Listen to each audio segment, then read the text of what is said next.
Hello and welcome to Eastenders Weekly, your one and only weekly podcast all about EastEnders. This week we'll be discussing episodes from the 21st to the 25th of May. Now things are a bit different this week, aren't they? Yes, due to Commitments of holiday. Yeah, basically we're going away for a little bit in between this recording and the next recording. So we've decided to record it in periods. Different order in different periods. So we're just on edge of our seat as everyone else. we are. So today we're recording after seeing the Monday and Tuesday episode. Yes, we are. Sorry. So we are basically left with a big cliffhanger, which we will talk about in a moment. But first of all, we're going to talk about the other story that's kind of come up. It's a big week this week, isn't it? Yeah, they really pulled out the shots this week. They waited for us to go away. I know. They waited for us to go on holiday for them to then start really pumping up. So did you want to talk about the Slaters and Hayleys situation for this week so far? Absolutely. So we saw Hayley waking up on Monday's episode from a bit of a drinking, one can presume a drinking binge the night before. She woke up and a bottle of vodka, wasn't there? Well, a half-drunk bottle of vodka, and she'd gone out as well prior to having drunk that vodka. She got woken up by one of the many daughters. Lily. Yeah, Lily seems to be quite fond of Hayley. Yeah, she's after yelling at her about coming on the swings. Yeah, but that's the thing, isn't it? It's like a dog. Dogs only go to dogs that to humans who are scared of them. So perhaps that's true. She's scared of Hayley, and so wants to keep going up to her and being friendly. She sees herself in Hayley. Maybe, her future self. That's right. I doubt Stacey would be very pleased with that outcome, though. No, not a fan. So it's also the wedding day. So a lot of people are celebrating on this episode, the royal wedding. Yeah. So really, the centre of the whole plot is that it's the Harry and Meghan wedding, which so you know this is happening on the weekend. This is because this week we know is going to be 2 days. So this is the Saturday, and then the fallout on the Sunday. And everyone wants to go to the Vic, so they're having like a big wedding party. They are. So everyone is pretty much most of the main cast are already at the Vic. Stacey's not though. Well, she wants to stay home, doesn't she? Well, none of the Slaters have made it to the Vic just yet because they're still trying to organise themselves to get ready. I know. And Jean and Mo are getting a bit itchy because they want to get good seats. But you know they're going to be guaranteed good seats. Yeah, and Hayley doesn't want to go. She's not in the mood. Well, Hayley's not in the mood, but Jean's like, come on, you need a bit of cheering up. Let's go and do what you did last night and get drunk down the pub. And they even offer for her to stay home with boring Stacey, don't they? Because she's sat at home babysitting. And we do find out later that there is a reason why Stacey wanted to stay at home. Oh yes. Yeah. Well, Stacey just said she was going to stay at home and babysit because first of all Hayley said she would stay at home, but Stacey convinced her that she should go out and she'll stay at home, and so they all go to the pub together. But yes, we find out that Stacey stayed at home because she was having a wedding of her own. Yeah, she was having a royal wedding with Martin, hosted by Lily. Yes. Well, Martin is marrying Lily. Lily? Yeah. Is he? That's what happens in the episode. No, Lily was doing the wedding for him instead. Really? Oh, Martin was marrying Lily, and the page boy was Arthur. That's really creepy. Yeah, I thought it was the other way around. No, I said to you, this is a really creepy wedding. That is creepy. So, he was hiding behind the sofa the whole time. Yeah. So when Hayley was he behind the sofa when Hayley was asleep? That's what I mean. When Hayley woke up and knocked over the vodka, and all the Slaters were kind of talking to Hayley, that Martin was hiding, holding on to his breath, just quietly sneaking around without anyone knowing. So he kind of popped out the sofa from behind the sofa as well. I was like, "Hi, kids," and it was like, "Oh dear, now you're about to marry your stepdaughter." And Kat and Mo were sneaking in quite a few bottles. Well, yes, in that handbag. I don't think the Slaters, to be honest with you, were the only guilty party in that respect. I think the Taylors may have had some. Mo, she had 2 bottles of vodka and a bottle of rum. Yeah, but let alone what Kat had as well. And a bottle of wine. They were putting a bottle of wine in there, and the Taylors had brought, because Karen had wanted to have a party at her own house, but during a ruckus with Keegan, she knocked over the TV, and so they had to go to the pub to watch the wedding as well. And she brought a buffet. She brought her own buffet with her, so she had like sausage rolls and Scotch eggs. Sadly, not made by Halfway. No. Not the big, Not giant the big ones, you the see. big juicy ones. But they're not called Scotch eggs, are they? If they're the little ones, they're called savoury eggs. Oh, are they? I think trademarked by the Scots. So Hayley is sort of at the Vic with everyone. Karen and Kat seem to be bonding over drink, which is good. Yeah, later on we see they're quite a bit more firm friends once they've had a few drinks. Yeah, inside but of them. Hayley's really not having. She wants to have an alcohol-free day by the looks of it. Well, she's in the toilet and she is looking a bit tired, I suppose, a bit drawn, and she looks at her hands and she sees that her hands are shaking. So she's got withdrawal, presumably from the alcohol. From not having the drink. Not in her blood system. Yeah, exactly. It's just pure alcohol in her blood, and. She does look particularly rough this week. She does look rough, and even for her. where Dee walks in and basically starts, while she goes into the cubicle and starts talking to Hayley, saying, "I know you guys, you all brought your own drink and you snuck it in," and she carries on talking even though Hayley has left the toilet. Yeah. And there's a bit when she's like, "Hello." I'll talk to myself, shall I? And so Hayley goes out, and she'd asked for just like a soft drink, a lemonade or a Coke or something. And when she sat down, she took a sip and she spits it back into the glass, and she realises the cat has spiked her drink, and she's not very happy about that. She probably put like a triple shot in, to be fair. Well, it probably wasn't very subtle. A Slater measure. They were pouring them in. There's pub measurements, there's home measurements, and then there's a Slater measurement, and that's literally half a bottle. Yeah, half a bottle of vodka, and that's meagre in Big Mo's world. But yeah, so she got quite angry with Kat about this. She was sort of, they're trying to peer pressure her into the drinking. She I wasn't know it was a bit naughty, to be honest with you. It's like that's spiking weird. A drink. You would have thought they wanted to save as much alcohol for themselves, not give it to Hayley. Well, no, they wanted everyone to have a good. Well, they were sharing the drinks with Karen later on, and half the pub. But I mean, first of all, the way that Big Mo had got the alcohol was suspicious to begin with, because Jean, did I they think, steal it from E20 or the Vic? I say it was E20. They seem to always steal alcohol from E20. Mel's stock keeping. I suppose it is Billy and... Yeah, but Kat stole that load of gin from the Vic and gave it to E20, like last week. Well, yes. They seem to be just circling the alcohol round in one big circle. Professional stealers. Yeah. This all equated in a drink throw.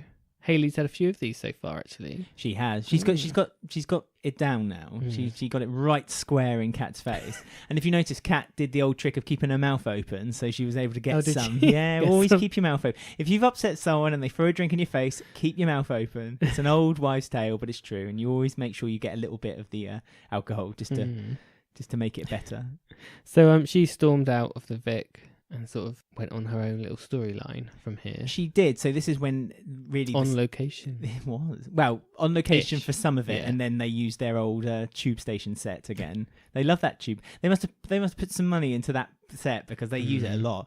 But it was much bigger this time, that set. It was much more extensive. Like before, you just saw one side of the train, but this time you saw the full... You almost saw... Yeah, in and out as well. In and out. Guards. Many extras. They pushed the money envelope on this episode. Yeah.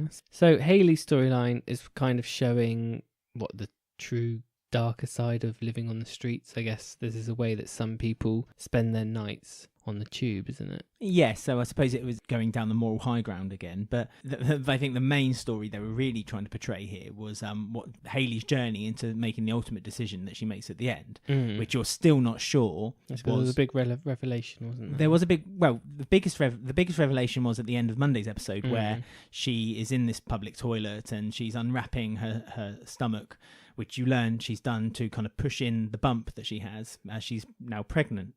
I wondered if they were doing a like anorexia storyline when I saw that. Why made you say that? Because she like wrapped her tummy up, trying to make her look thin or something. Do you do that if you've got anorexia? Don't know. Do you do that if you're pregnant? Well, no, you do. I've never hide it. I've never heard of someone doing that when they want to hide it. Well, but I just thought, what are they doing here? Some things went through my mind. Well, the film "Girls Don't Cry," isn't it? She wasn't pregnant. But she wanted to cover that she was a female, so she pushed in by tightly bandaging herself. So it's the same kind of principle, I suppose. If you want to hide something on your body, bandage it up. You're not really hiding anything with anorexia. You're doing it on purpose so you. But like some people do it so they sweat more and lose weight. I thought it might. Well, that's cling film. Yeah, but I was just literally half a second. I thought, what are they doing? I thought maybe that's it, but no, she was pregnant. Because that happens in the full Monty, doesn't it? Yes. Anyway, so Hayley's pregnant. We now know Hayley's pregnant, and we move to Tuesday's episode when we start seeing that. But can I just say, she's due in October, so we need to have a look back and see what was happening a few months ago. Will it be February then? That's almost when she was introduced, wasn't it? Yes, that's when she first met Martin.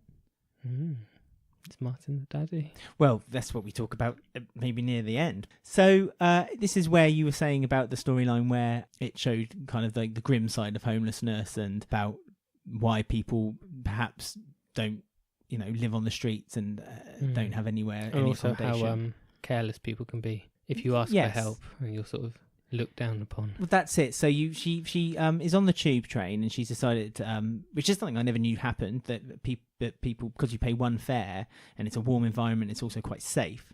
You then stay on the tube and London tube station is 24 hours, so you can just keep going back and forth on the same train and fall asleep, and you'll be safe and secure on the best part of the journey. And whilst Hayley is sat on the train, she sees a gentleman probably twice her age opposite, who she's kind of giving the eye to and gesturing that she might be interested in him for some money. Well, at first he thought it was genuine. He said, I thought you were talking to me because you wanted to know me, or you wanted to speak to me. I was half expecting to see Michelle Stalker on the tube. It doesn't seem right without seeing him there. I know, just standing at the doors as they close, just looking at them. Yeah.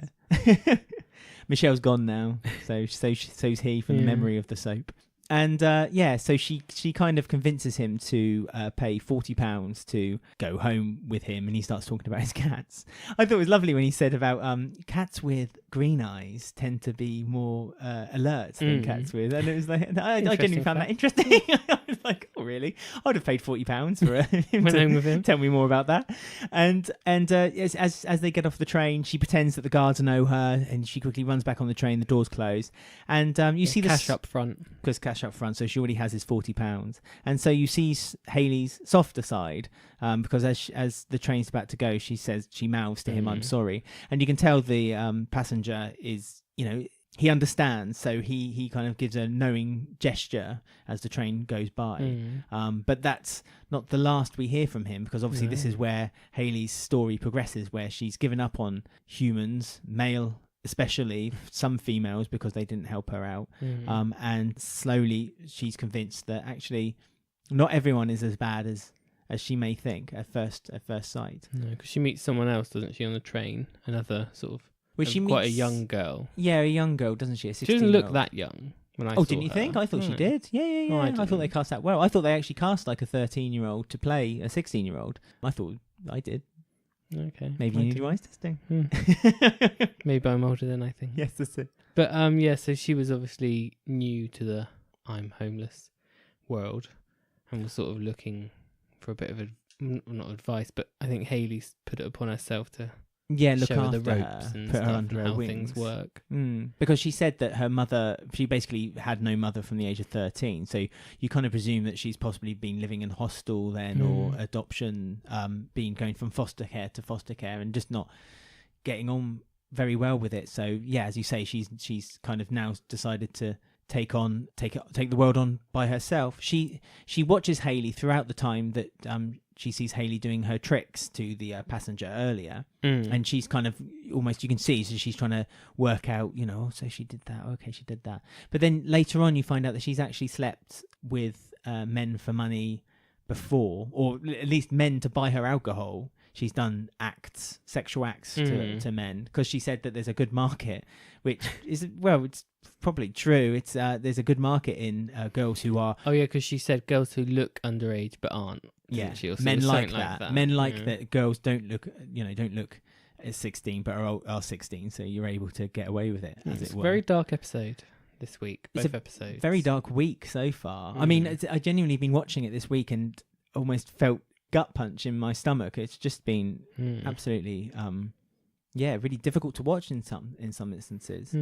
And this girl, obviously she has a bit of money. She turns back up onto the tube with a 6-pack of beer. Well, Hayley gives her money. Hayley gives her a tenner and a fiver.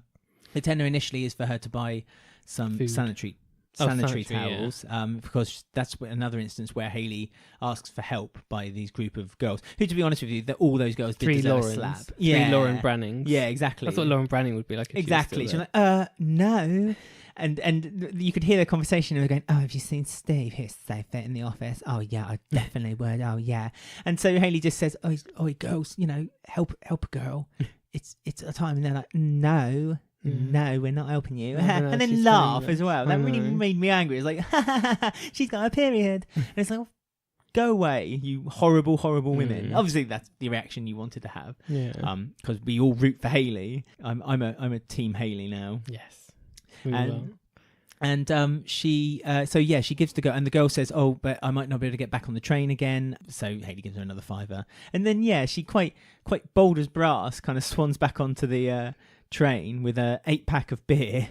And she said, I stole some socks. And she said, well, I gave you the money for you to buy a pad. And she's like, I gave the man the money to buy me alcohol. And that's where we learned about that men. There's a certain market for men who like women who look younger.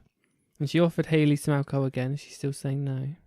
Hayley took the can this time. And she then had a pause and then said, nah, you're right. No, she wanted a day to prove that she didn't need it or something, didn't she? Although a day must have passed by then, because from the impression I got from the way people were talking, it was almost morning again.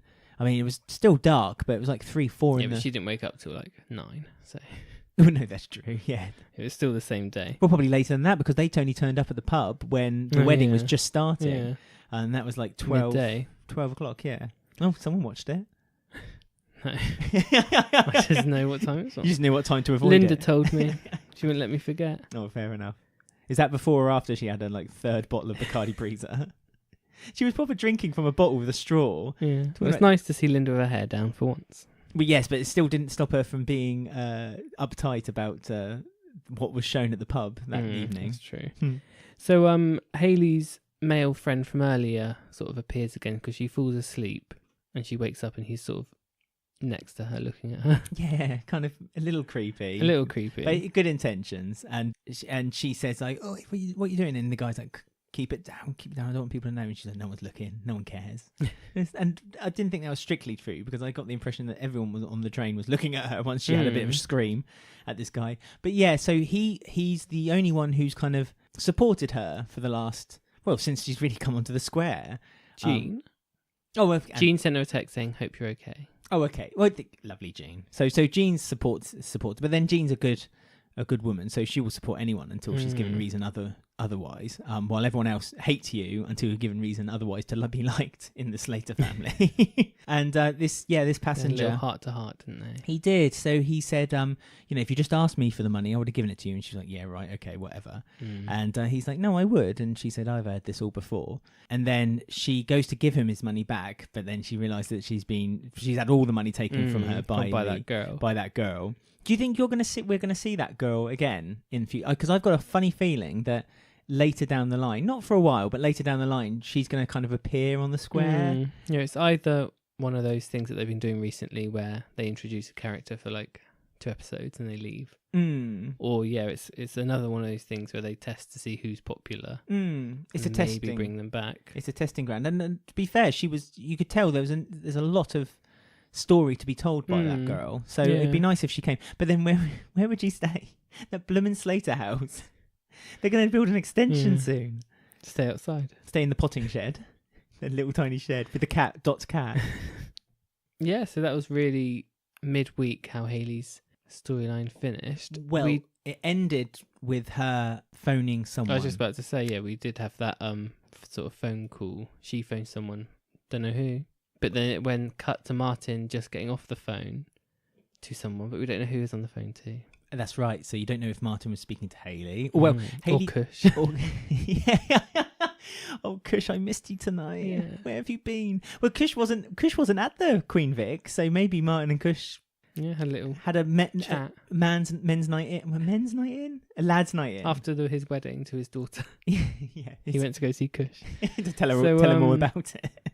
Yeah, Hayley's pregnant. I'm assuming the dad is someone that we know. Yeah, I Or think is it a new character? Or no. I think they may introduce a new character, but I've got a feeling it's going to be someone we know. And I also think that it isn't Martin. I think that's a blatant swerve. I hope it isn't. I mean, they've only just got Stacey and Martin together, and I know I said last week, how long do you think it will last? But I gave it more than a day. I am a bit annoyed they've made Hayley pregnant though. Like they always do this. It's like that's what kind of ruined Stacey. They just gave her like 3 kids. Well, it locks them in, doesn't it? It locks them same into as that Kat, kind of. And it's like, she's only just arrived, and there's not many characters of her age range, and then she's automatically straight away pregnant. There is a theory, isn't there, about who might be the father of Hayley's child? Some people think it might be Alfie, and that's why her and Kat have that "what happened in Spain." I mean, thing. As we said, we're recording this and we haven't seen Thursday and Friday's episode yet. So we're theorising. So we're theorising, and on Thursday or Friday's episode, it might actually end up. So that would be interesting. So there you go. We're predicting it now. But I just don't know how it would be. Hayley's poor. How would she have been in Spain? Like, she could have been. Well, would she be invited by Kat? I don't know. It's weird. But if it's not Alfie and it's not Martin, I don't quite know who it could be. Was she someone we know? I know. Shrimpy. He has all of them. He has all the ladies on the market. Stuart, but I guess you didn't know Stuart back then. Jack Branning. Yeah. I wouldn't put it past it being Jack Branning. Max. I genuinely wouldn't. I genuinely would not think that it couldn't be that. Yeah, who knows who the dad is? Well, it's a storyline for the future. Who is the daddy? By the end of this podcast, we might know. Yeah, well. We're midweek. So, quite a few things said about Hayley on Twitter. Hope they were kind. But one about the baby. I don't know if Martin slept with Hayley, but please don't let him be the father. I was so happy he's only just got back with Stacey. So that's sort of what we said. What we're thinking. Someone said, I love Hayley. She's the most interesting character in a long time. Someone else said, Hayley doesn't need the Slater pack around her. This episode proved that. Which sort of says she quite works well on her own. She doesn't need all those backup characters. Well, she doesn't need a Slater storyline in order to get her in the show. It's good they've given her own storyline if you think about it. Someone said, hats off to EastEnders for touching on the grim realities of period poverty in last night's episode. Oh, hear to that. They should get rid of the tax on ladies' products. I'm full support. And someone's been paying close attention to the tube line. Oh. Someone says, can't take these train scenes seriously. For a start, I don't know how to spell this. Godge Street, the one that she came out on. Let's have a look. It's like Google Street. Googe Street. Or Good Street. Googe. Can't take these train scenes seriously. Start off, Googe Street isn't on the direct district line. And second, the other bird, the girl that we met today. The other bird? Well, she hasn't got a name, has she? Yeah, but woman or lady. Bird. Couldn't have got off, got beer and socks, and then got back on the exact same train again. Was that written by Jack Rolling Branning? eyes face. So. Well, I'm rolling my eyes at bird. Well, it's by a female, so female tweeted well, that makes it, it so okay leave it alone. All right, so yes. So that leaves us as of now where Hayley's got to on her time. So if we go to the other big storyline, this is EastEnders' biggest storyline in quite a while. They're tackling the knife crime in London story. Yeah, so just quickly backtracking. Last week we obviously said how Shakil has suddenly become focused. Well, yeah, had a focused storyline last week, which involved him getting a place in a music college or a special music summer school in Scotland. A bright future ahead. So they obviously rushed that one out a little bit. I mean, they could have made it a bit more of a slow, gradual. A shame. Story, but they obviously wanted to get this one in, so why not? So should we start off at the beginning of the week when we sort of have the Taylors all sitting round waiting to watch the wedding with Keegan, and Keegan's not turned up yet. Yeah, so Karen's not very happy, and she's basically shouting at all of her family, asking them if any of them have heard from Keegan. And Bernie has a text message from Keegan basically saying, tell her to go do one or bog off or something. Bog off, tell her to bog off. Which, fair enough. I wouldn't say that to Karen's face. Well, he doesn't later on. That's what causes the accident. So she's made a lovely little buffet of lots of different things on Union Jack plates and spent Union all her Jack benefit bowls. money on that. Would Keegan not benefit can't money. even turn up. She Oh no, works she's at the she laundrette. works now, yeah. She's a working woman. Forgot that's her job. Yeah, well, Dot's old job. Yeah. Which she does a little bit on the side as well every now and then. Yes. So that must pay for the buffet. And the lovely flat screen television they seem to have inherited. Not at all, yeah. So after much to and throwing, Keegan does arrive, but not before. But you he see him on decides- location again. Well, yes, he's in a kind of tower block area, Council estate sort of place, isn't he? Well, a social housing estate. Thank you very much. Okay. And he sees a bike unlocked. Thinks, oh, well, I need to get home. Get home quick. Yeah, I need to get home quick before my It's mum my ticket. clouts me around the ears. So yeah, takes the bike and goes off with it. Which basically, as the advert suggests, one mistake can cause a heck of a lot of Dire consequences. Yes. So it turns out that bike that he stole was from some sort of youth gang of boys from the estate. Yeah. And they've got images of him somehow. Well, Photo. He puts the bike again. He doesn't lock his bike up. The bike he's stolen. He just puts it on the against the fence where the square Yeah. gets to his mum's house. And as I mentioned earlier, he then has a bit of a play fight with his mum and it pushes the TV off the table. So they all need to go to the Queen Vic to watch the royal wedding. And Keegan is taken to one side by Shakil, who had just previously had been speaking to Bex about why he's interested in the wedding and why he loves Meghan. And he explains... this is quite nice, actually. Yeah, so he explains that, he's biracial, and Meghan's biracial, and so he's so proud that being British, that this is... the royal family. They're in the royal family. So there was a touching moment between him and Bex, and throughout the episode, Bex is constantly... she suddenly loves him again. Yeah, she's basically showing her interest back with Shakil. So this is what they should have done. It's been a year since the bullying storyline. They should have just had more scenes every now and then with him and Bex, or at least have him and Bex in a relationship or something. I mean, it's you're absolutely right. It's just to be a little bit of a build up. They went into turbo and just and so they thought, oh, okay, we need a reason for why it's even sadder for something like this to happen to Shakil. And so they quickly did the storyline last week, and now they're just literally 10 minutes of saying, oh, Bex really still does love Shakil. So yeah, I completely agree with you. It's a shame, isn't it? It couldn't have taken much effort just to do a few scenes.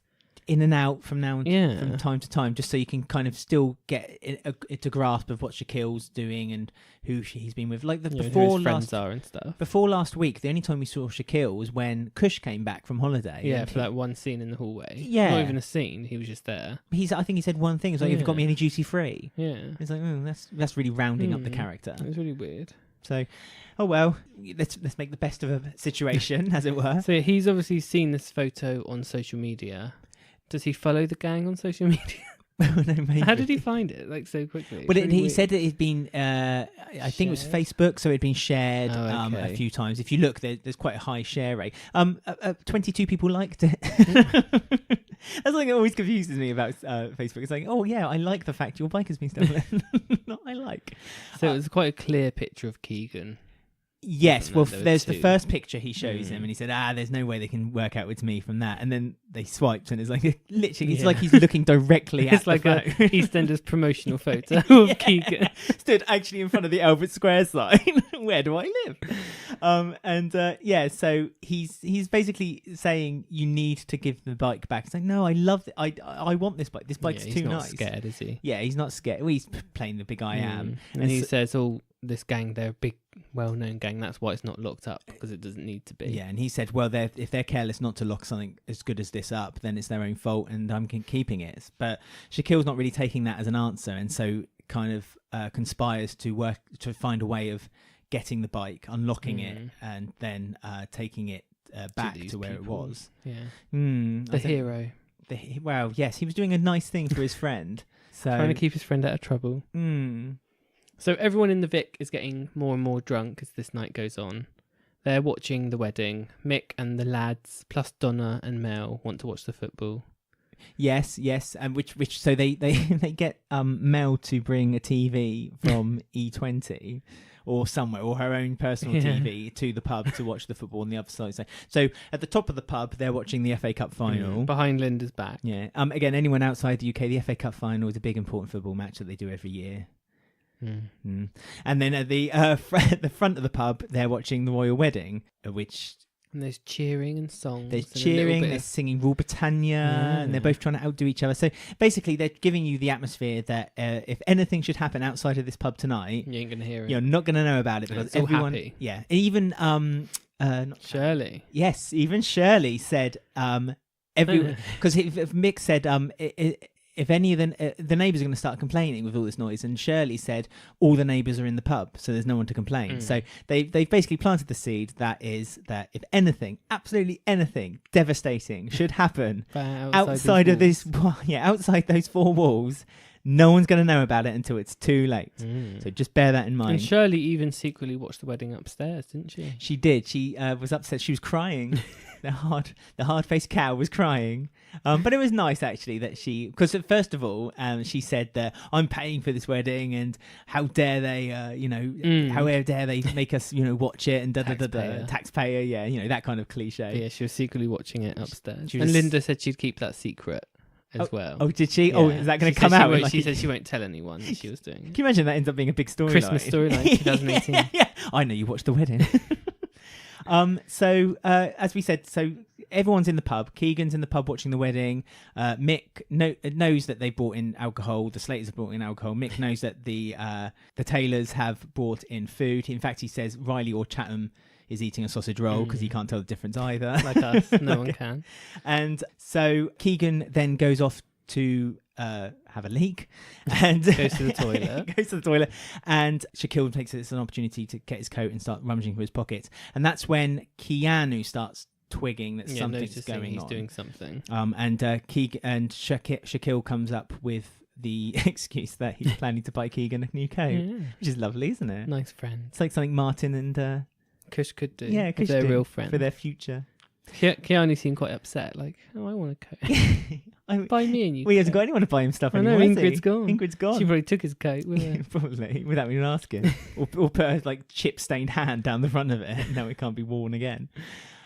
So when Keegan goes to the toilet, off the tube train comes... Yes, the three scary boys. The three scary lads. Bit greasy looking. Yeah. I mean, I have to say, for part-time characters, I suppose you could say, they were very good. They played the role excellently. They were frightening. Like, I wouldn't want to cross them in a dark alley. Because they came into the Vic asking. Well, they came into the Vic. A photo of Keegan. Keegan came out the toilet. Keanu was at the bar at the time, saw the picture of Keegan. And went back in. Well, and he gestured. He looked up at Keegan and kind of moved his eyes to the right to say, go back in the toilet. Go. And Mick, God bless Mick, Mick lied and said, I've never seen this lad in my life. No. So Mick had covered his tracks for him. And obviously at this time, this is the last you see of Shakil. He's gone outside to get the padlock off, hasn't he? Yeah. As far as we know. Well, there's one last bit where Bex follows him out and he's like, oh, don't worry, I'll be back in a minute. He's like, I've just got to do for Keegan. Don't worry about it. I'll be back in a minute. And so Bex is kind of stood there looking a bit waiting. Like... waiting, a bit foreboding, a bit like, oh, I can't wait for him to come back. So I'm going to tell him. Yeah, because she does say that, doesn't she? She says she wants to tell him that she's going to write a song for him or something. It's no. So that is where they all are at. And then obviously Keegan does he go outside of the pub and sees one of the boys, doesn't he? He's just standing there staring. And he says, oh, what are you staring at? Little bit has happened. Is it? I can't remember what happened then. Well, when Keegan's gone back into the toilet and the lad's after being squared up by Billy and then Jack. Oh, yeah. Jack literally grabs Billy, pushes him out of the way and starts squaring up to himself. I think, again, it's a male thing, wasn't it? I don't know. Keanu goes into the toilets, not back into the toilets. He goes into the toilets and knocks on the door to Keegan, who's hidden in the cubicle with his legs in the air so they don't know he's because he sees someone outside and he thinks it's the boy, but it's his brother. That's interesting. He goes into the ladies' toilets because there's a difference between the men's and the ladies' toilets. Really? Yes, and I don't want to say I'm 100% right with this, but Keegan, I'm sure, was in the ladies' toilets. It's like I think the maybe they've only built one set. They really haven't built a male toilet. The male toilets, because you saw it last week when Stuart and yeah, halfway of was in course. there. So the male toilets. God, this is really sad. Maybe he went into the female toilets to so he knows that the guys, if they did come looking for him, they'd go into the boys, not the girls. Yeah, no, So- fair. Good point. So yeah, he speaks to Keanu speaks to him, and he asks him what you've been up to, and Keegan's like, no, nothing at all, but knows now that he needs to get that bike maybe get that bike back. It might be a good idea now to maybe give up the idea of keeping that bike. So when he goes out the pub, at the entrance of the alleyway between the Queen It's all Vic dark, and the Minute Martin, it's very dark. a bit wet, Well, yes, a bit misty. bit misty, which is a shame really, because it was a nice clear day. So anyway, it doesn't. Weather This means is for nothing. dramatic I was going to effect. say fog machine on the ground, and very Sherlock Holmes. And he calls this guy out, and he follows the guy. Who Well, runs- he says like something like, "I've never been given something that nice before, so you should look after it as well." Like Keegan says to the boy about the bike. Oh, does he? Yeah, which I know. So obviously, it's That's another a one silly of thing to do. it's Keegan. another one of Keegan's like, "Oh, I've been left out my whole life of nice things, so I deserve this. I deserve this more than you, because Yeah. clearly you're a horrible, not Mm. good people. So he follows the guy down the... Well, he doesn't follow the guy down the alleyway. He stays at the top of the alleyway, which you think is a smart move. So the guy goes down the alleyway, turns right, and starts sneaking up behind the Minute Mart. Then Keegan turns round, and the main lad, the one who was asking after him, which I presume is his bike, he basically then stabs him just below the collarbone on his left-hand side. I'm not sure if it's neck or shoulder, like around that area, isn't it? I think it was just where he was gripping. It was just below the collarbone, and took the air out. It genuinely took the air out of me. Yeah, he falls sort of collapses, and you think, he falls that's back. it. This is bad enough. But then, and then out from the shadows comes Shakil. Shakil, who's also been stabbed, and he's been stabbed in almost the kidney area. yeah, His lower right side back. which is not a good place to get stabbed, apparently. No, it's not. And you just see them both kind of going, oh dear. And that's basically how it ended on Monday. Now Tuesday was the progression was much slower, but then I liked that because it really was drawing out the tension. It really drew the tension out, and it was much more. You just wanted them to get found. I know, just shout at the TV. I know, you're just like, oh, come on. So you have Shakil's obviously been stabbed before Keegan, and his phone. They've taken his phone. They took his phone away, and Keegan. Two wrongs don't make a right. They stole a bike. They steal a phone. Oh yeah. They have no morals, these boys. They really don't, surprisingly. Yeah. And Keegan had been chained to a sewer pipe. I didn't see this happen when he got stabbed, but then No. the next episode suddenly his leg was chained up, Chained. and it didn't look like it was like caught by accident. It looked like it had been like wrapped around and padlocked. But then later on, Mick released it quite quickly. Yeah, so It I'm was not quite a sure strange one, wasn't it? what happened with that. But Keegan still got his phone, so I don't know. we didn't know this. No. We didn't discover that Keegan It's still had all his easy phone. in hindsight. If you've actually been stabbed, you're Watching in a from- different mindset. Yeah, aren't watching from the outside in. you can't blame Shakil for his questionable things. Well, then, so now Shakil basically, because he sees Keegan's in a bad way, but Shakil still feels like he can walk. Yeah. Although they're both clearly breathless. I don't know whether he had hit some... I mean, I don't know, as you say, we didn't know exactly where Keegan had been Not stabbed. Yet, but he seemed to be he found it very difficult to draw breath, to talk. Yeah. So maybe it's windpipe. I don't know. Maybe he just hit a windpipe or something, or bruised a windpipe when he pushed him. We don't know. But Shakil offers to basically go and find help. Yes, he does. He stumbles out. Mick's right there. Comes out of the Vic. Obviously, he's doing like a lock-in situation at this time. I think guess. I think the Vic has just gone so chaotic. Yeah, he's locked up now. When he's not locked up, he just doesn't know how to handle the situation. He doesn't know how to handle the crowd. And he sort of sees Shakil. He can't ask for help, even though he just talked to Keegan just now. Yeah, well, I mean, again, it's fine watching from the outside. I know. He could be in absolute shock. He could be, near to... And Mick obviously doesn't see that he's bleeding or anything, and he's because guessing... he's bleeding from behind and he's looking at Mick directly in front. So Nick only sees him kind of almost like he's kind of saying, oh, I've got a bad back, like an old man. And Mick basically says to him, I'm not having you... Mick thinks he's been drinking. And can't so have underage drinkers. I can't have you underage drinkers in the pub. So he kind of turns him off. As he goes back into the door, Shakil quickly almost stumbles toward the door thinking he can push it open. But yeah, as you say, then Mick's locked it. So he's got a kind of lock-in situation happening. And he sort of then goes for a little walk through the gardens of Walford. Yeah, no, see, this is what really frustrated me, because like, and I know it's for story progression, but he everywhere he went, he was just slightly being missed by people. So he then walked over the road to the square, the gardens. That's the last time you physically saw him. Well, it's the last time you physically see him, but you know, he as you say, he kind of goes wandering off, and it's like, well, somehow loses a shoe. Loses a shoe in the process. Because Cushington is like going back home after a night out. Yeah, and misses. They walk past the shoe. His shoe's been missing. I mean, something you mentioned on Twitter, which is true, is it's a shame that Shakil never had one final scene with Cush. It's a shame they didn't have one. His last scene must have been him on the market stall asking for vodka. Well, when he got caught under the tunnel where the train goes over, the Archers or whatever it's called. That's the last. So he didn't see him since Monday last week. It's a bit of a shame. Television land. Yeah, well, it is a big shame. But I guess it's one of those things in this storyline is trying to point out is that it can happen like randomly at any time, so you don't always get to say goodbye or have final things with people, I guess. I mean, the last time he spoke to Carmel was on the phone when Carmel was showing off on voice chat on FaceTime, and she had like the selfie stick and they had the crowd. Yeah. And they were going, hey!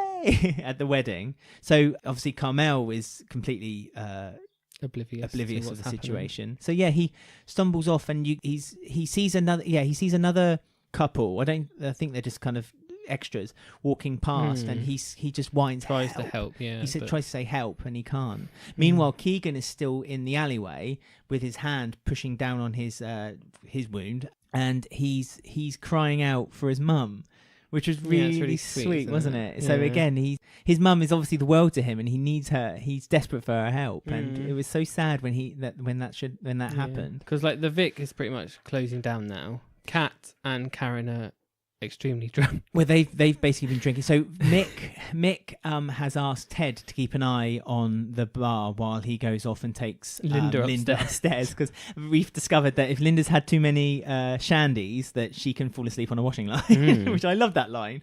And he then goes into the cellar and is speaking to Shirley. Both shouting. Over all the noise, and because he's basically saying we're going to run out of alcohol, and she's like, we'll just go to the brewery, just borrow alcohol. He says, I can't, it's Sunday tomorrow.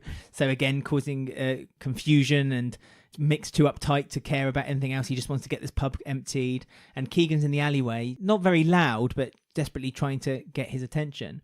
Also at the same time, once people start getting turfed out from the pub, Keanu and Bernie are now out in the square because they keep trying to phone Keegan, don't they? They keep texting and phoning Keegan. And that's when you see Keegan has his phone, but it's like out of reach. Just out of reach. It's a fingertip away from him. And only Shakil was there. Well, quite. If Shakil didn't go on his zombie wander around the square. His little run, jog around the square. And obviously now the Vic's sort of closed up. Karen and Kat have been sent home. Yes, they tell Mick that there's a bit of a mess under the table. Don't know who would have done that. And Mick is locking up, and he sort of hears a banging in the cellar. And does Mick think, oh, is this like another Aiden thing, or like he's not too sure? No, I think I just think he thinks it's some drunk person probably just knocking the door, because he nearly doesn't go out there, doesn't he? He thinks like, well, no, he's told, but Linda, when he's about to go to bed, Linda says, I'm not sure if I've locked up the back. And he's like, oh, no one's going to steal anything. I'm check in the morning. And she's like, no, I want you to check now. So he goes downstairs. No, it's been locked. And as you say, knocked like that. And I think it's more, I don't think it's that he was worried. I think it was just more that he just wanted to get to sleep and go to bed. Yeah. But now he's got a lot more to deal with. We know, yes. So, a tired Mick finds Keegan on the floor. And he's shouting for Linda, who's obviously in the land of Nod, so you're not going to get any help from her. Shirley isn't there. Shirley, I thought, would be up. She's got quite a keen ear. She's got the biggest mouth going. She could have shouted all sorts. But then I suppose from her own shouting, she's probably made herself deaf. And so he phones an ambulance. But this so frustrates me. But he phones an ambulance. The ambulance says it's on its way. He's like, no, you're not coming quick enough. I'm going to take you there myself. Yeah, he describes his car, which I'm presuming is... Maybe he described it so he says there is enough room in my car to hold a person. No, he was describing it to tell almost like the ambulance crew. So if they should be driving past and they see that car. Oh, yeah, maybe. But I thought that was interesting, especially with the ending as it was, which we'll get to in a second.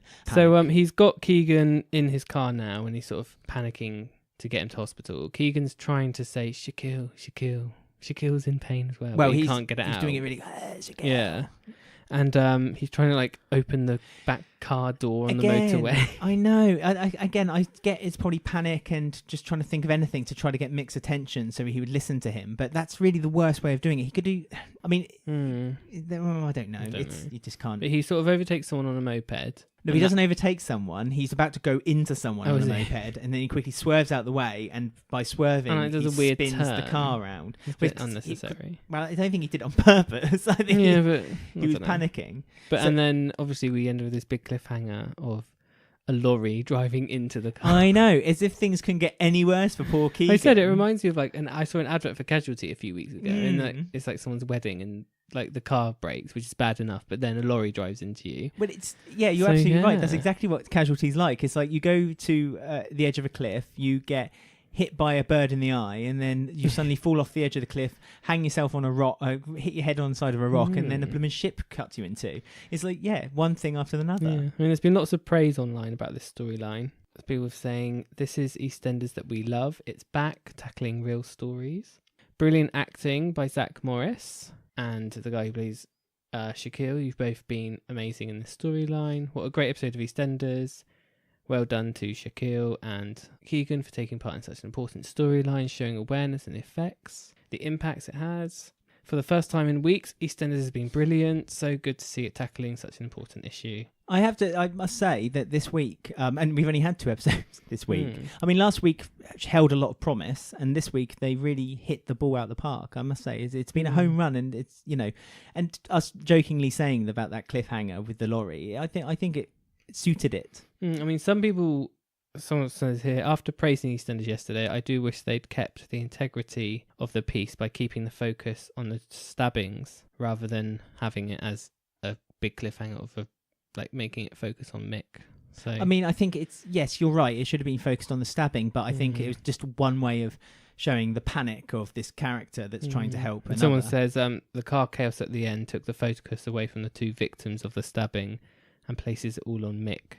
Does Danny Dyer have to dominate every single storyline? Yeah, I know what they're saying about that, but I mean, overall, loads of positive response. Yeah. I mean, honestly, I do think that the idea of that ending is to induce a panic in the viewer and also the character, so you can relate to it a little bit. This kind of panic. I suppose they could have done it any other way. They could have done a Duff with Mick waiting for an ambulance. Yeah. So, okay. But yeah, I mean, we will find out these answers after we have done I'm Doing This Now.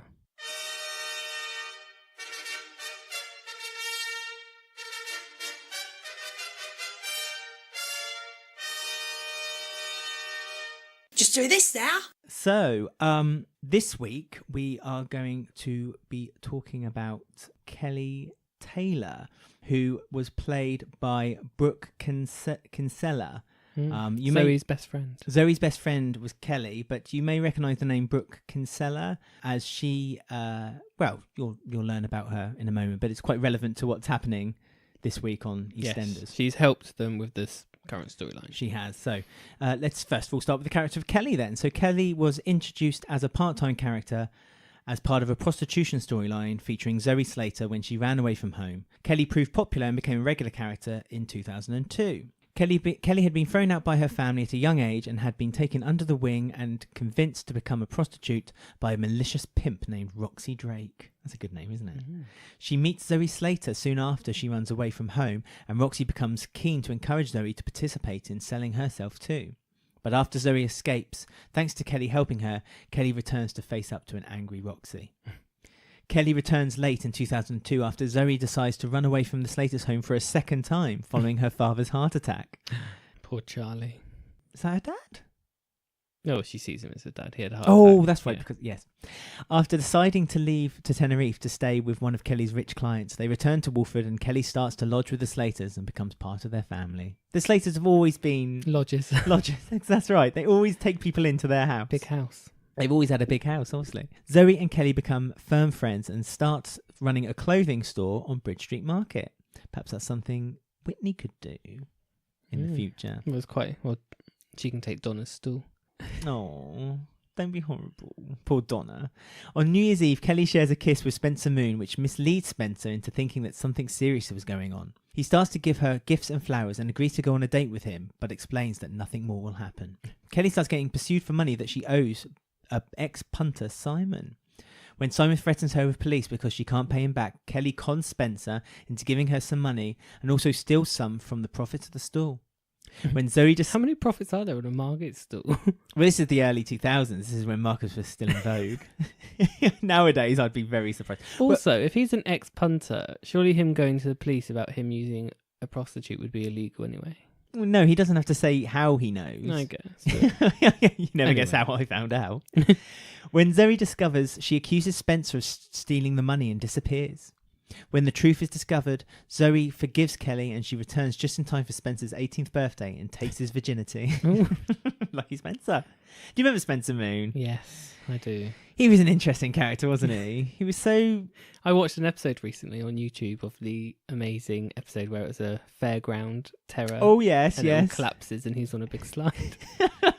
And it falls on Lynn and she's pregnant.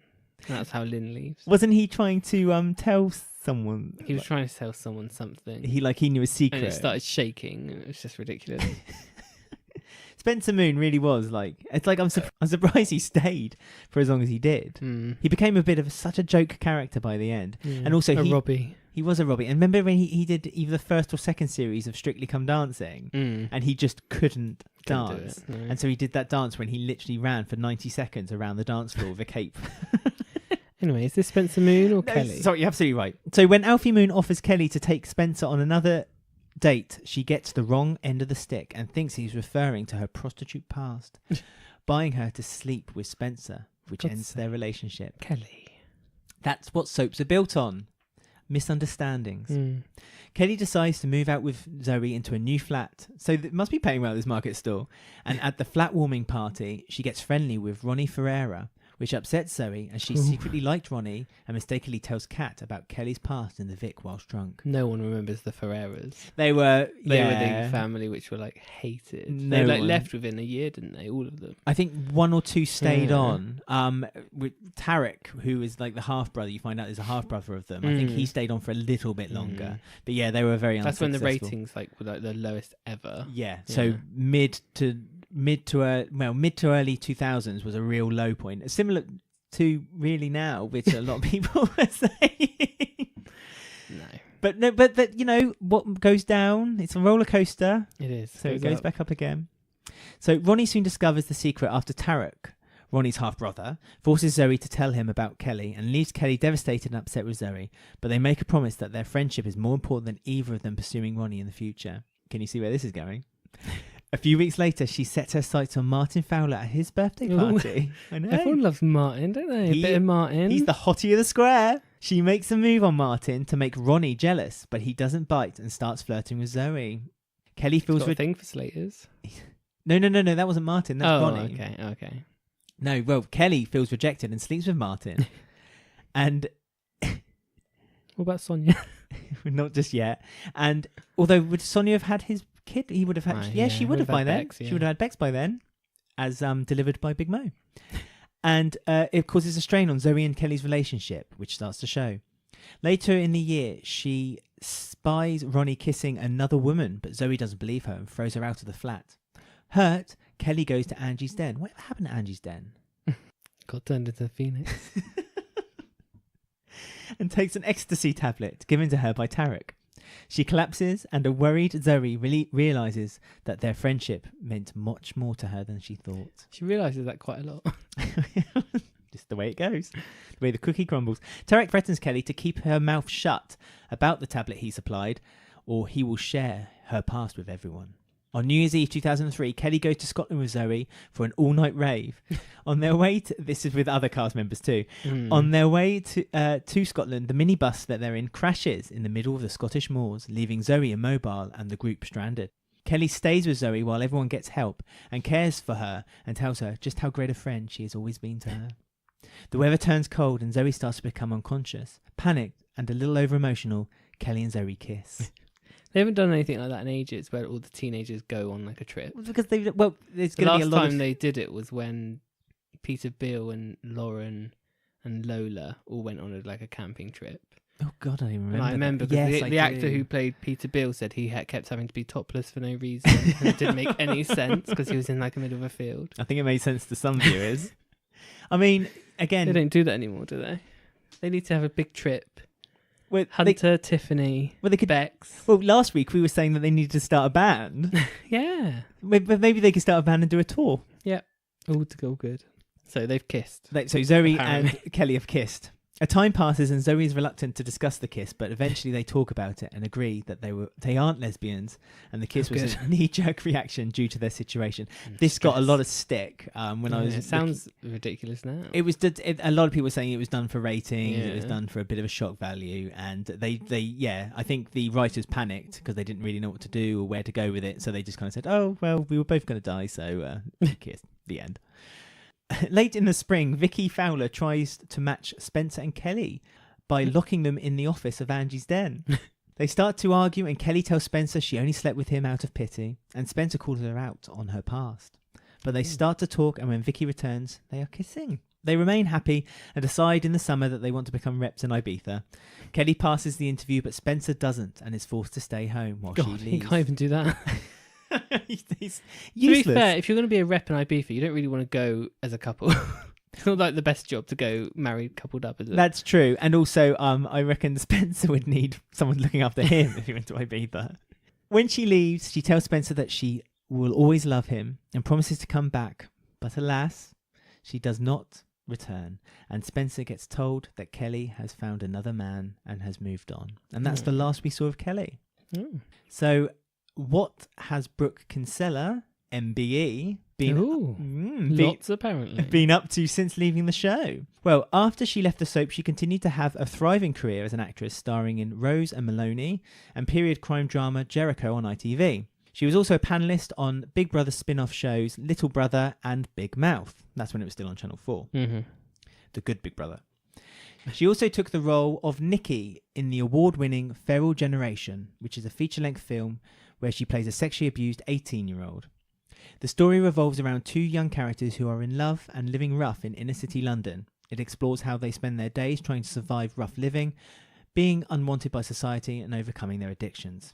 Now, sadly, on the 29th of June 2008, Brooke's brother Ben was stabbed to death by a gang of 3 youths in London. He was the 17th teenager to be killed in such a way in 2008, and it left Kinsella devastated. Following his death, Brooke joined hundreds of people in a march to protest against knife and gun crime. She also announced that she would lead a panel deciding how grants would be distributed for youth groups to tackle violent crimes. She also set up the Kinsella Trust, which goes to schools and youth clubs to educate and campaign against knife crime. If you wish to learn more about this or donate, then I'll give you the web address at the end. Brooke also worked very closely with the producers of EastEnders with this current stabbing storyline with Shakil and Keegan to ensure the storyline was accurately portrayed. Speaking on the 23rd of May on Good Morning Britain, she was interviewed with Bonnie Langford, who plays Shakil's mum, Carmel. Brooke said, "This is our reality. It's happening every day. 10 years on, I'd give anything to say we're in a better place, and Ben's legacy helps somewhat, but I just can't say that right now." She continued, "The smallest choice, the smallest mistake, one wrong look, one glance, and it can lead to devastating consequences." Bonnie Langford added, "We never see them at home. We never see all the people it affects. Because we're on a soap, we're able to follow all the people that it does affect." I mean, that's true, isn't it? Yeah, I saw her interview, and Bonnie Langford was really quite emotional, actually, on it.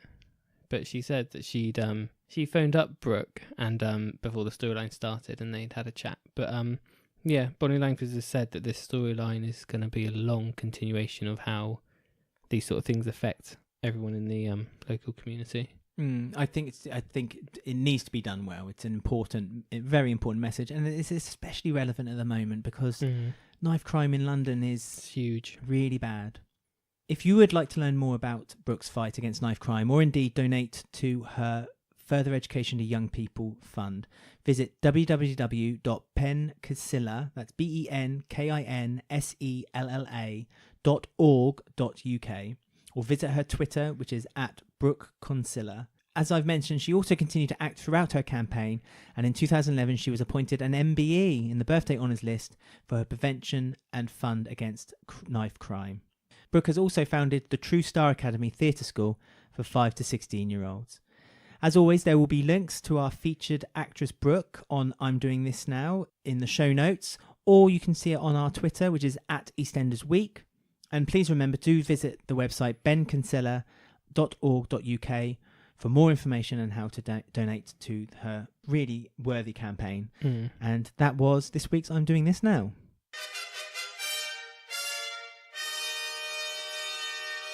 Just do this now. Well, there you go. What a lovely lady Brooke is. Yes, from tragedy, she's done some good. Yeah, lovely. So we're now going to continue on and talk about the rest of the week. So Thursday and Friday's episode, which we've just watched. Very sad. Yes. Very well done. Yes. So this is, as we said, I think earlier, this is when EastEnders comes into its own, doesn't it? So we start off this episode with finding out what's happened to Mick. Did he get hit by a car, by a lorry?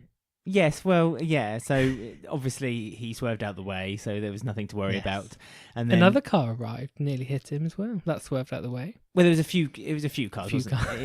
Round a corner. But he was on a sharp bend. Yeah, he was on a main road. Wasn't over a bridge as well. He was on possibly it was like a dual carriageway situation. So he was on a main road. But luckily, as we mentioned, he told his details to the emergency services, and so they found him. Yes. The ambulance found him and quite rightly said to him, well, what have we learned? Yeah, wait for the ambulance. Although if I lived in Walford, I wouldn't wait for the ambulance because it never arrives.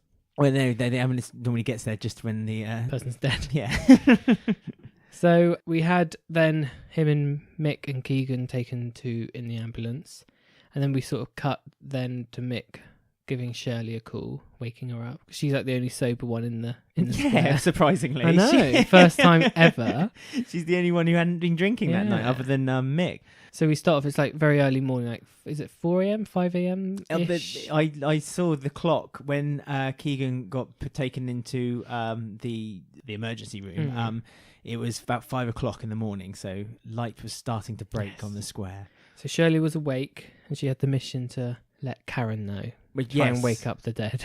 Yes. So she was outside the house of the Taylors, knocking on the door, trying to get their attention.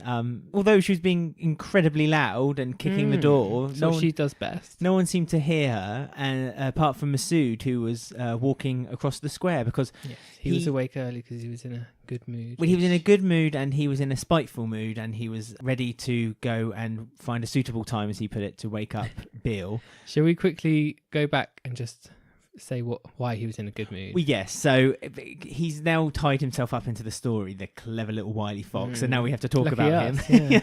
Thought we avoided him. So as all the festivities were happening across the square at the Queen Vic at the beginning of the week, he was celebrating. Well, not celebrating. Celebrate Ramadan. He was partaking. His aunt made him loads of food in Ramadan. Yeah, so she decided to just break it on this one occasion because she wanted something to eat while she was watching the royal wedding.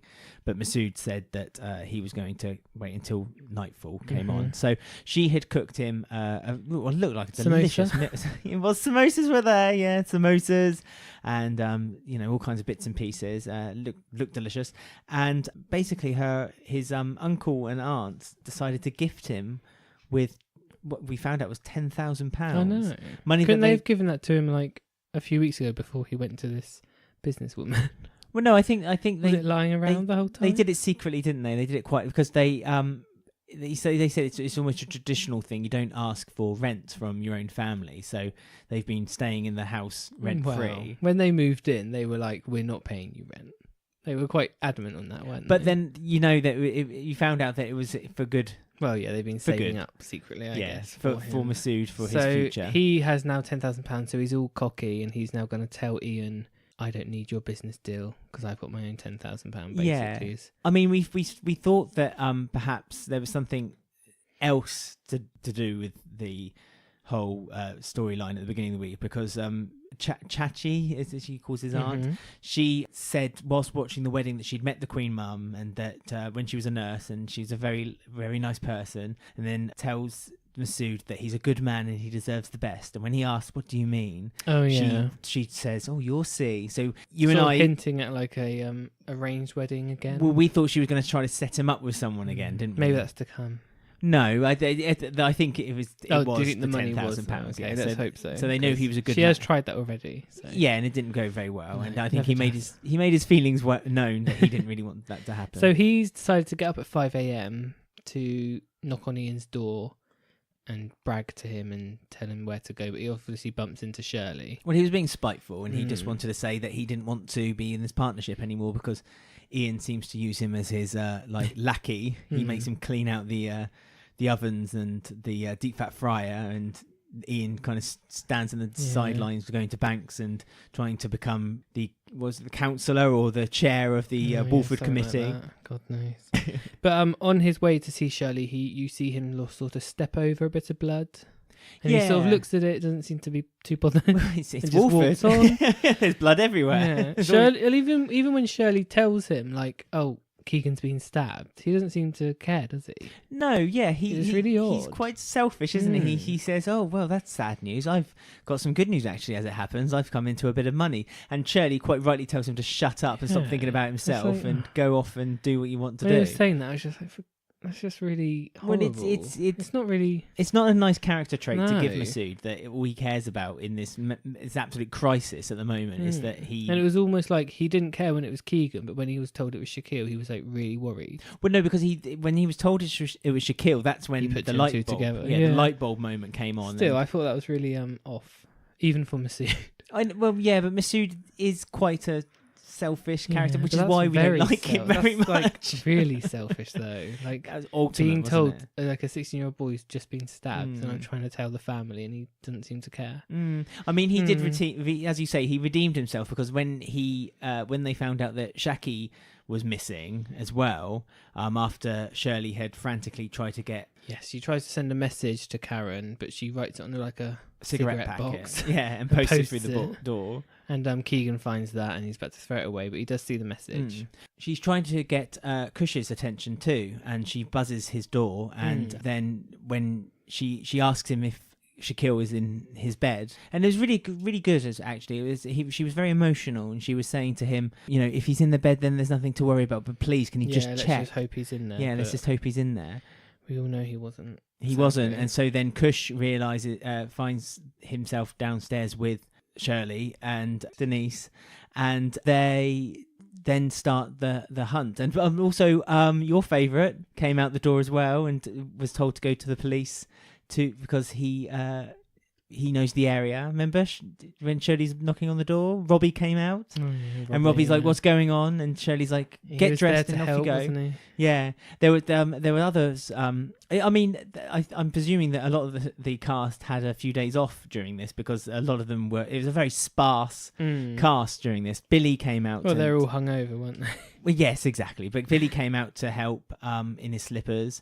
Shrimpy was there, fully dressed and ready to rock and roll. Shrimpy. Yeah, absolutely. And so they all ran past Shakil's body. But they all kept missing them because Shakil was behind the bin bags in the gardens. Yeah, and Hayley had kicked his shoe out of the way, so no one saw his shoe in the morning. Yeah, when she started wandering off. So all of his clues that he left to find him. I don't think he consciously left a drip of blood and a shoe for them to realise that he was behind the bin bags. I mean, I was puzzled for a bit of a while why he would place himself in that way, but then I kind of figured that perhaps he was maybe still a bit scared that they might come back, and so he was hiding. What they mentioned it in the end of the week is that he was so scared he was just trying to find his way home. And obviously he didn't quite. But why did he go behind the bin bags? Like, he must have tripped or fell. No, because he must have tripped because his shoe fell off. Yeah, but so precisely behind the bin bags, behind a bush, behind the bin bags. It was very precise. There must have been method. You'll never know, I'm afraid. Well, no, you won't, but it's something to theorise. It's like, was he trying to hide from the attackers, or did he trip? And indeed Might it was been just disorientated and disorientated, a perfect... fainted and fell forward and into the bush. So Masood realises that perhaps that drip of blood was more to it than actually at first sight. So goes running back out there with Ian, who's just been back from a run and having his energy drink, and he tells Ian to call the police. Now the police were only on the other side of the square, weren't they? And in the time it took Masood to then again think, well, hang on, there's a blood drop here. There's more blood actually on the bin bags. Lean over and see there's Masood. The weather had turned from quite a sunny, warm summer morning raining, didn't it? to torrential rain. So like, I don't know what Ian was doing in that time gap between the two, but Ian came to the rescue because once they found Shakil, he started doing. He was CPR. putting him in the recovery position, and everyone was quite surprised. Yeah, we all were. Very good. Well, he did it because of Louis, wasn't it? When Louis was staying, he started choking on something. He was off screen. Yes, happened off screen, and he was worried, so he learnt the recovery. Well, just basic first aid, which would have come in a bit more useful if it'd been caught maybe a bit quicker. Yeah, about 8 hours earlier. Yeah. But it wasn't. So he's on his way to hospital, and Keegan is in hospital now with Karen and Keanu. Mm-hmm. Mick's feeling quite guilty now because he now realises that he sent Shakil away. Yes, on the mistaken thought that Shakil had been drinking.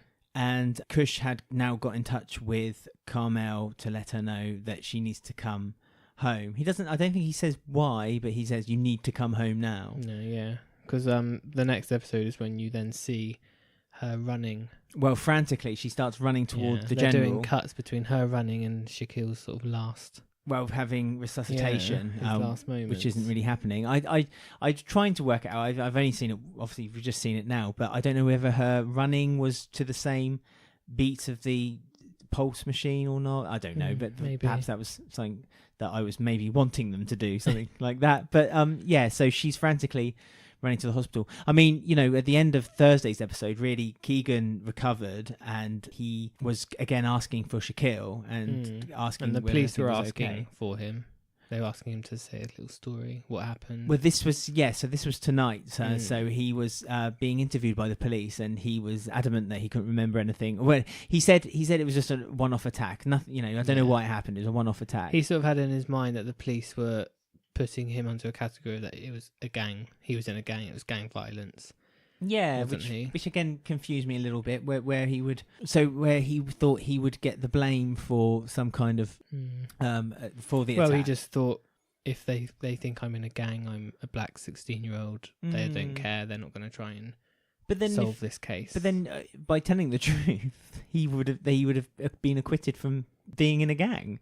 And what's more, I would have thought the school or again his parents would be, or Karen would have been aware. Oh, and especially Keanu. You can see Keanu's very straight-laced. You think that if they... Well, he was involved in a heist. No, that's true. So yes, I forgot about that. No. And he recently stole a car. Yes, with Sharon. So they're not that straight-laced. No. But, all while this was going on, this is now where Carmel's been told what's happened to Shakil. She's not really... She's in shock. Accepting it, is she? Yeah, she's in shock, and she's not... Yeah, she's adamant that everyone's lying to her and that this hasn't happened. I mean... Not until she sees the body, she's not going to believe it. No, she goes outside and there's a scene where Max appears. So again, another quite selfish character. When I saw him strolling up to the hospital, he was like really casually walking up all cocky. It's like, just go away. Well, yeah, like he's got like some kind of holy...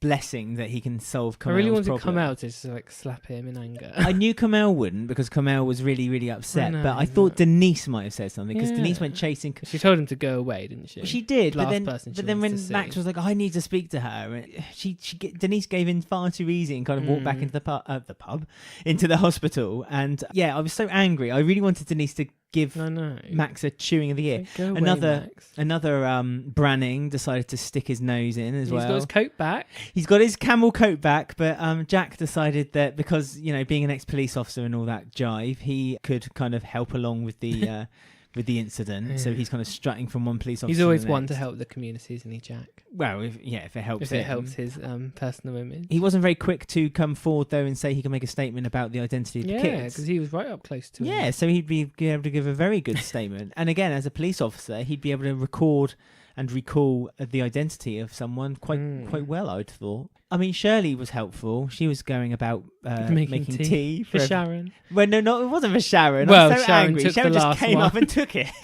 She's like, all right, Sharon, well done. I was only saying today, I was surprised that because Sharon's not been in it at all this week. But I was saying to you earlier, wasn't I, that I was really surprised that Sharon wasn't more involved in this, because obviously Dennis was stabbed, her ex-lover / brother. Lover and brother. Yeah, no, yeah. So I would have thought maybe there's something a bit later with her and Carmel bonding or... But she didn't even mention anything. She just said, she did just like what a lot of the characters said. It was like, what's the world coming to? Yeah, but she never... You thought they might... Reference back to that. when it happened to her. Yeah, New Year's Eve. I was very upset when Dennis got killed. I stopped watching EastEnders. Oh, was that when you had your blackout? Episode. That was the blackout episode. When Dennis died, I thought, no. You did. Upset Sharon. I don't know. Yeah, if you upset Sharon, you upset me. So, but yeah, I was a bit upset they didn't mention that. But it's a long-running storyline. Bonnie Langford has said, so maybe there's some more. Yes, so there's a long way to go. Yeah. So we were introduced to Umar, Kush's dad and Carmel's ex-husband as well. He appeared in his golf top. Yeah. We presumed he'd just come off the golf course to see his dead son. Yeah. Going back to his normal life I'm assuming he lives in Essex, so it's not too far away. Oh, yes, because we found out that Kush is from Essex. Yes. And his other brother from Dubai is coming in it next week for the funeral or whatever is going on with Shakil. So, yeah, one brother leaves and we get introduced to two new characters. I'm quite happy actually they're introducing the whole family in. It'd be nice if there would be more. Yeah, I don't know if they're regulars. I don't think there's been any information on that, but at least they've been cast now. So they could be testing the waters and see if anyone's popular.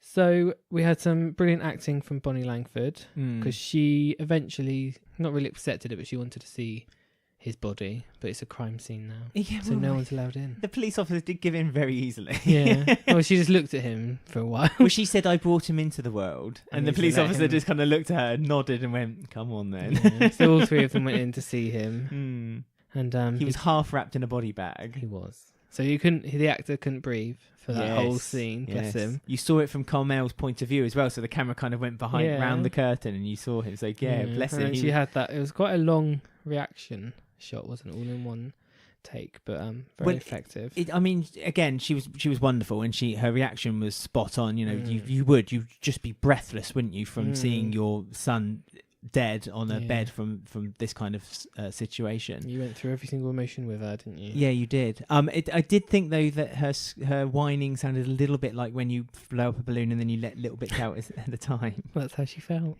She felt like a deflated balloon. Never to be full again. That's an analogy and a half. Thank you. And that's the end of the show. Bye. Yeah, and good night.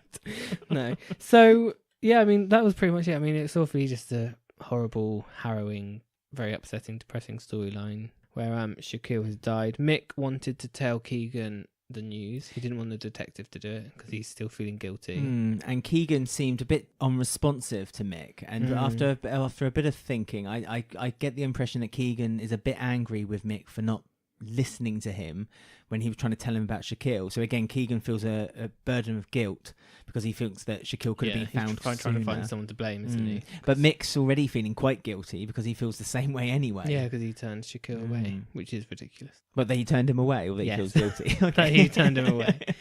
But so yeah, that sort of brings Shakil around to the fact that I'm going to tell the police what happened. Keegan. Keegan, sure. Not Shakil. I wish. As a spirit, he came back.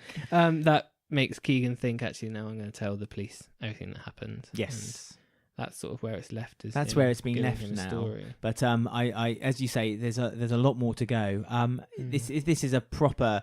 I've used the term slow burner on many an occasion, but this is going to be a proper slow burner. And I think take us through the summer. Yeah, I think happy summer holiday. Hey kids, I think this is the appropriate way to do it. But again, talking about something that looks like it's going to be a little bit of a slow burner.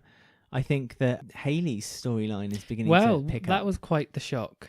At the end of Thursday's episode, I mean, we thought Tuesday's episode was a big cliffhanger. Yes. Thursdays, they've done that amazing thing again where they've not told anyone what's happening, and special guest appearance of Alfie Moon at the door. I mean, we knew that Shane Ritchie was coming back, but we didn't know when. No one knows when, and or for how long. So I know we've explained this. We've kind of split the recordings in half because of purposes of us being away. But we kind of predicted without knowing, and we really genuinely didn't know that it might be Alfie's baby. And so then she turned up at the hotel room, and obviously we saw that it was... before that, she got herself all dolled up by Kat. Oh yeah, I forgot all that happened. Yeah. So Kat first of all was doing it out of revenge because she decided she was going to make her look all nice and pretty in Stacey's £5 shirt from the market store, and then do her hair apparently, but her she straightened her hair. She looked like the same. Well, she told her to put her head down and put her head back up again. So that's what hairdressers do. And she'd made what was like a cocktail of tea, blackcurrant juice. It was a little bit of wine, apple. I think she said apple juice, which I don't think can't really stain much of apple juice. And Jean was picking up on this, lovely Jean. But let's also give Jean a gold star because she was the only one awake that night when Hayley came back at 4 a.m, and she offered, and she said such a lovely line. I can't go to sleep until I know everyone's home. Yeah, and it reminded me a little bit when I was a kid. My mum would be like wide awake, like, is my child back yet? Your mum's Jean. My mum is Jean. If anyone ever's met my mum, you would genuinely see Jean in her. Well, EastEnders Weekly Comic Con, when we appear, we'll bring your mum. Yeah, we will. As the panel, she can do signings. She can talk about me. So Hayley was getting all ready for her man. Yes, who was the man though? Dave, but who is Dave? So Kat was like, she's half doesn't like her. She wants to get revenge. Well, she's not her. happy because she threw that lemonade on her on Monday, Yeah. and it's made her hair really kind of sticky. The simple solution would be to wash it, but not Kat. No. She spends a whole day plotting revenge against someone. So Jean sort of leaves an umbrella at the door saying, "Use me," and then she sort of winks and smiles at her. Yeah, she does her kind of shoulders up and head down, neck goes into her neck. And Kat and Mo are in the window above the door, ready to pour it over Hayley when she leaves the Mo's house. imploring to Kat, though, that really, considering what's happened already this week, yesterday, perhaps it's not the wisest of ideas to upset someone while the street is mourning about a death. But Kat does come around. I mean, Hayley comes out and doesn't even use the umbrella. She just chucks the umbrella down. She says, chucks "Go on, it then. to one side, yeah. I deserve it." And Kat's like, "Oh, actually, I'll get you back on a separate day. You deserve to have a bit of happiness with Dave." Yes. So then she goes. Although to the Hayley hotel does room. say, Hayley says, "You should do it to me, Kat. I do deserve it." So obviously Hayley's feeling slightly guilty because we know now that she's off to meet Kat's to husband behind her back. So yeah, Alfie Moon made an appearance. Yes, so it's him. It was basically Alfie. So it was an obvious swerve. We knew it wasn't Martin, but we now know it was Alfie. Who was Martin on the phone to? Kush. Well, we told you. We said Shakil. Secret date. That's probably why Kush feels so guilty. He was having a secret chat with Martin. So yeah, they basically told us quite a lot of information on Friday's episode about Alfie and Hayley. And Kat. Yes. What happened in Spain. So all this speculation of what exactly is the reason why Kat came back on her own without Alfie and bits and pieces. Basically, all the jigsaw pieces were revealed. All the jigsaw pieces, all the clues were revealed. All the information was revealed. And Bit by bit. So let's put it in order. Okay.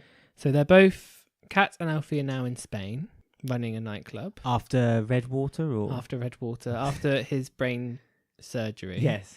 And after Kat and her Zoe's twin brother was lost in a boat. Don't know what happened to her twin brother yet.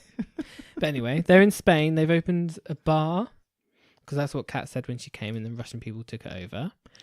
So this is when they were on a break, I think Alfie said.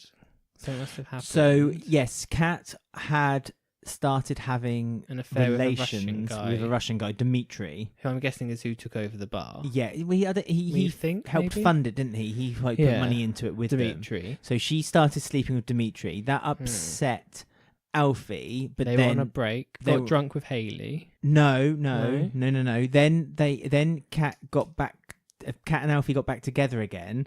But then one fateful afternoon, when Alfie was out the house, Kat had stopped, had turned around for first we thought because she was looking after Bert and Ernie. Bert and Ernie turned around for 5 minutes, and then was it Bert? One of them spilled either Bert or Ernie boiling water on themselves. Had to have 3 skin grafts. Yes, in hospital. Alfie didn't or found it hard to forgive Kat and told her to leave. And then one drunken night, Hayley was in Spain. Hayley decided to go and visit. She's homeless, and picked up. She was in Spain. Picked up the lingo. Remember, she said a few gracias. Spanish words, gracias, and her and Alfie had a night of getting drunk on snakebite. Classy. And thus, she's now pregnant with Alfie's baby after that crazy night. And she wants to set up house with Alfie, saying that she would be a mum to all the other 3 kids. Yep, she'll take them all in. Happy families live in Spain. As well as her own. So then there'll be 4 and them 2.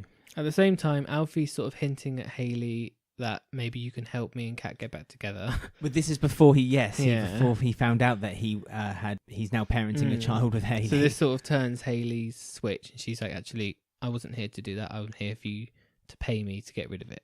Well, yes, because she got upset because Alfie's basically rejected her suggestion that they go together, imploring that if he, touched the baby, this is yours, we can do this together, I'd be a better mum. And she said, I could be a mother to the children. And he said, they don't need another mother. Kat's their mother. So she then goes into the toilet and gets upset. That toilet is where they go when one of them is upset. Yes, when one of the other... There's no other set. And she then has that change of heart. Says, I want to get rid of it. You need to pay because I want a posh one. Yes, I want a posh one. Yeah. I mean, that's... She ain't no cheap bird. No. But then I didn't know there was tears of this... Well, she just wanted a bit of extra cash. An abortion, no. So she then comes clean again about another twist of what happened in Spain, of that she was actually there when Bert or Ernie spilt the hot kettle water on themselves. Well, no, Kat was... She said he said something about her being alone, and she went, no, she wasn't alone. She then lied and said that she was there with Kat. Was that a lie? I thought she was there as well. And then Alfie said, oh no, you're lying. She was with Dimitri again, wasn't she? Okay. And so you found out that Kat had was still sleeping with Dimitri, and the reason why he then Bert or Ernie had burnt themselves was because she was sleeping with Dimitri again. Bert and Ernie's a bit like the the two. Karen's two. Yeah, it's Karen's two. I don't know which one's which. No, I can't remember their names. But yeah, and I mean, throughout this episode, Kat's thinking, "Oh, I'll text Alfie." No, I won't text Alfie. And then obviously at the end of the episode she does, or she tries to phone him, doesn't she? And then he hangs up on her. Well, she's and ahhing throughout it because of what's happened on the square. It's made her enjoying your drink. But she's and ahhing because of what had happened on the square. It's kind of made a few of the characters quite reflective. For instance, going back to Masood and Ian for a second, Masood realised he was being petty with Ian, and so that they agreed to carry on their partnership. Yes. And Kat, that storyline. Kathy said that I'd help too. So I'm here. Kathy's got a storyline. I'm on the payroll. And Kat's kind of reassessed her need to see her children again. So she kind of writes a text saying, I want to see my children, then decides to delete it. At the same time, Hayley is looking at Alfie's phone, and she sees that he's sent lots of messages to Kat, and she's obviously ignored them. Not replied. And then at the end of it, once all this information has come out between Hayley and Alfie's gone into the toilet, as you said. Yep. And Hayley's taken the £80 and gone to that posh clinic that she's always dreamt of. Kat phones him, and he rejects the call. So there we go. So she's kind of ruined her chances. But again, it's been ruined by Hayley. Hayley had given Alfie that information. So obviously it's going to come out at some point. Do you think Kat and Hayley can recover from... Because if you think about it, it makes sense. Obviously, Kat had sent Hayley away, but Kat didn't know that Hayley and Alfie had slept together. Yeah, exactly.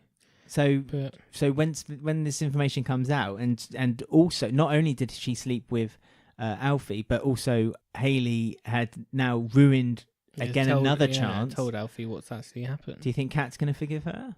No, when Kat finds out, it's not going to be pretty, is it? It's going to be a bit worse than just pouring a drink over her head. Well, that's what I think. It's going to be a bit of a fight between them two. Be good. But Alfie's only back for those 2 episodes.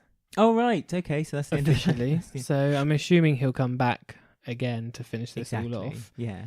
But no, it was nice to have that surprise. I like it when they do that. Surprise Me returns. too. Absolutely. It's much better. It's lots of fun. So yeah, I wonder if we'll ever see Dimitri. Will he appear? Oh, yeah, maybe. Maybe he'll pop into the square as well. Maybe Dimitri would be the one who drops the bombshell about Kat and Hayley. Yeah. Maybe Dimitri will be the one who drops that bombshell between them. Maybe. So before we wrap up, shall we have a quick game of Slater Family Values?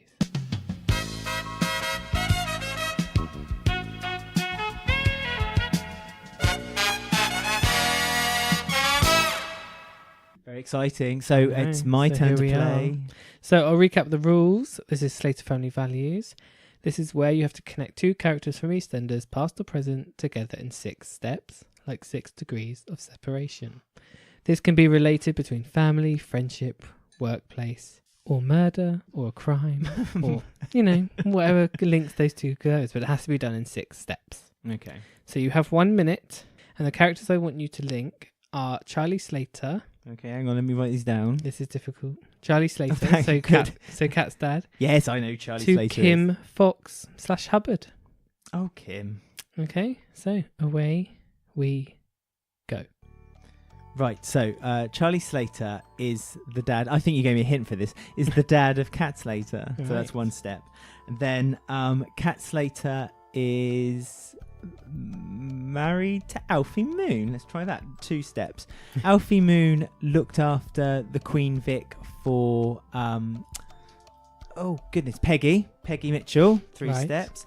Peggy Mitchell is 30 seconds. Peggy Mitchell is the mother of Phil Mitchell. 4 steps. Yes. Goodness. Phil Mitchell did a heist with Vincent. 5 steps, and Vincent is married or was married to Kim Fox / Hubbard. Lovely. Yes. That was record time.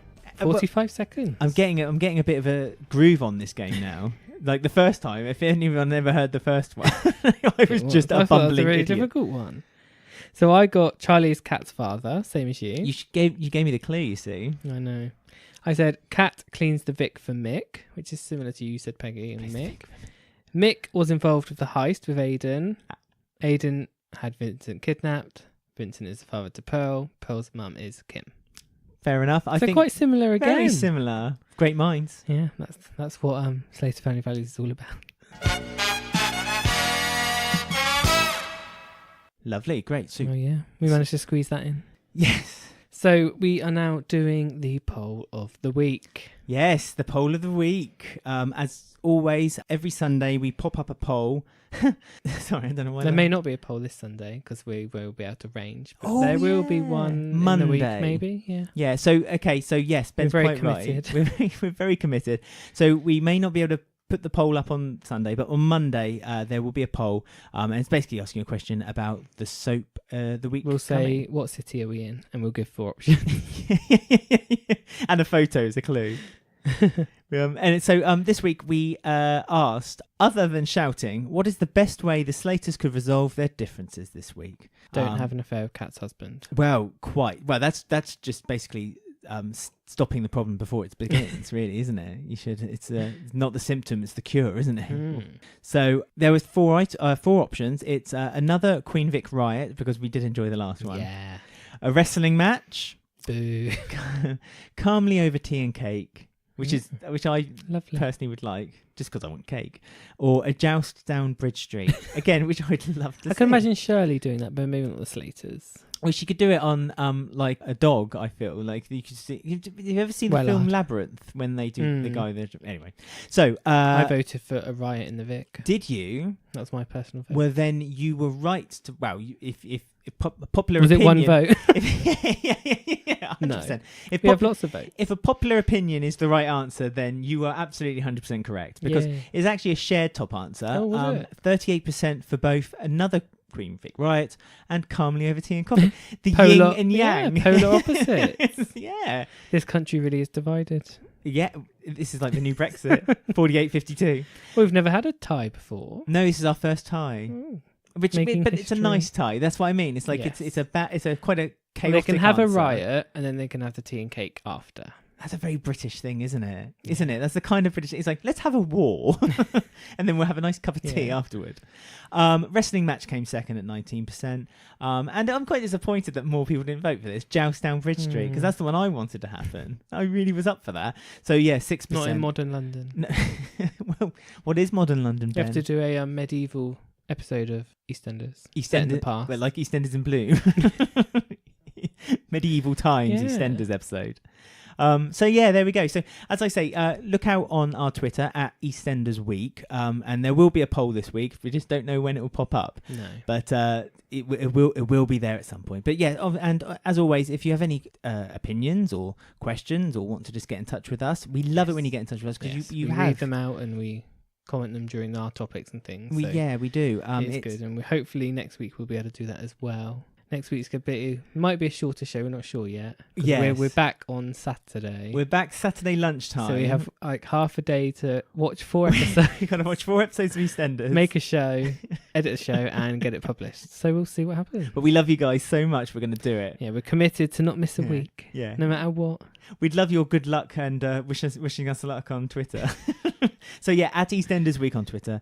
Email is eastendersweekly@gmail.com. You can find us on Instagram at EastEnders Weekly. You can find us on Facebook. Just search EastEnders Weekly. And as we say, we love your comments. We love when because we tweet live. Again, this won't be happening this week. Oh, that's another thing. There won't be live tweets this week, I'm afraid. Although we've had quite an exciting tweet this week. My tweet has had like a lot of likes. Yes, and a Hayley liked it too. Yes, the actual actress. No, Hayley. Hayley's real. Everyone on that program is real. Well, yes. It's a reality show. It's not a soap. Get it right. Yeah. So Katie Jarvis. Is Katie her name. Jarvis. Yes, we love Katie Jarvis. She's a fan of ours, which I'm a fan of hers. So yeah. So it's all lovely. It's a mutual love between us all. So, oh my goodness, we're really going off tangent here. I think we need to go. I think we're on in holiday mode. Yeah, I think we do too. So lovely. So that was us this week. And I just wanted to double check that you've checked your passport dates. What's the validity of a passport? Well, if it's run out within 2 months, you're not allowed to go. Oh, it looks like I'm hosting the show on my own tomorrow then. The theme to EastEnders Weekly was written and composed by Klaxon. He can be found on SoundCloud under KLAXUN. Thank you all for listening, and if you'd like to subscribe and leave a review, it would mean so much to us, as it really helps the word get out that we're around. If you have any topics or discussion you want us to talk about, you can email us at eastendersweekly@gmail.com or send us a tweet at EastEndersWeek. We do live tweeting to every episode of EastEnders, so make sure you follow. See you soon.